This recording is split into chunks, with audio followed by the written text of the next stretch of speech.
जिसके हाथ में छाले हैं, पैरों में बिवाई हैं, उसी के दम से रौनक आपके बंगले में आई है। रोटी कितनी महंगी है ये वो औरत बताएगी जिसने जिस्म गिरवी रख के ये कीमत चुकाई है।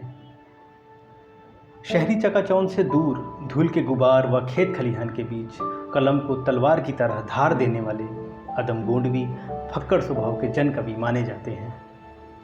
कवि सम्मेलनों में गोंडवी जब मंच पर होते थे तो श्रोताओं की फरमाइश का सिलसिला मुश्किल से थमता था। उनकी रचनाओं की धार और मार का अंदाज़ा इसी से लगाया जा सकता है कि 1980 और 90 के दशक में उनकी रचनाएं जन आंदोलनों में छाई रहती थीं। प्रसिद्ध आलोचक डॉक्टर मैनेजर पांडे ने अदम गोंडवी की कविताओं पर टिप्पणी करते हुए कहा कि कविता की दुनिया में अदम एक अचरज की तरह है। भूख अदम के यहाँ सबसे बड़ा सच है। भूख तमाम ज्ञान की जननी है। बड़े बड़ों को ज्ञान भूख से मिला। भूख उनकी हर गज़ल में आई है, अपने उसी भयानक रूप में जिस रूप में वह भारत की 70% आबादी का सत्य रही है। शायद इसीलिए अदम के बहुत से लेखन में भूख बार बार चीखती है।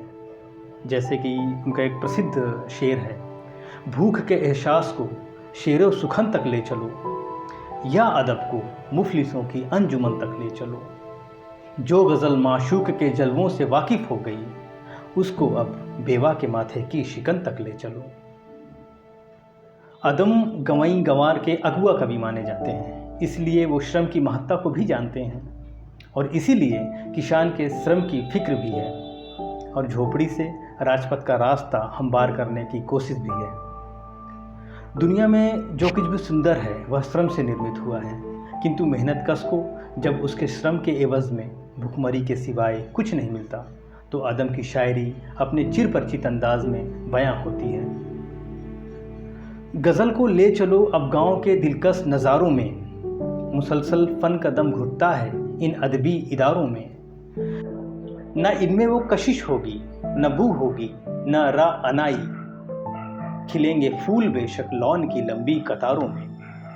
अदीबों ठोस धरती की सतह पर लौट भी आओ, मुलम्मे के सिवा क्या है फलक के चांद तारों में। रहे मुफलिस गुजरते बेयकीनी के तजर्बे से, बदल देंगे ये इन महलों को रंगीनी मज़ारों में। कहीं पर भूखमरी की धूप तीखी हो गई शायद, जो है संगीन के साये की चर्चा इश्तहारों में। गुर्बत में जिंदगी गुजारकर साहित्य की सेवा करने वाले अदम गोंडवी ने अभाव में जिंदगी के ताप को महसूस किया। अंत समय तक वह अपने घर वालों को हिदायत देते रहे कि उनके इलाज के लिए सरकार का मुंह न देखा जाए। उन्होंने सरकारी मदद लेने से इनकार कर रखा था। अदम गोंडवी यानी रामनाथ सिंह की छवि गंवई कवि की मानी जाती है।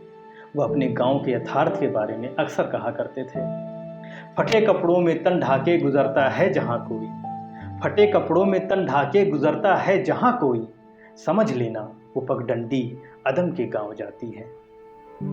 आज अदम गोंडवी साहब की जन्म जयंती पर हम उनको सादर प्रणाम करते हैं।